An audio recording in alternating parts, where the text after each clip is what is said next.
আমরা এই কলেজ চাই না, আমরা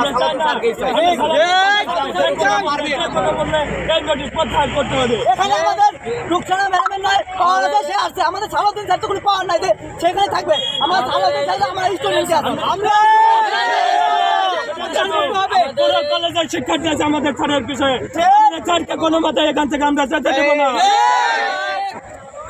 আমাদের এই নোটিশ যদি প্রত্যাহার যদি না করা হয়, আমরা ঢাকা মহাসড়ক ঢাকা খুলনা মহাসড়ক অবরোধ করতে বাধ্য হব।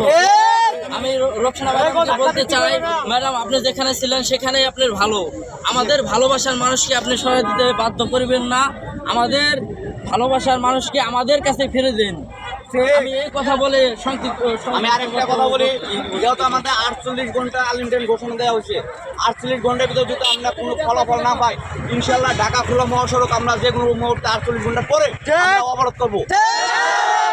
আমাদের দাবি মানতে হবে, ইনশাল্লাহ সালাউদ্দিন স্যারকে এই কলেজে রাখতে হবে। আমরা চাই না। তোমাদের মধ্যে যারা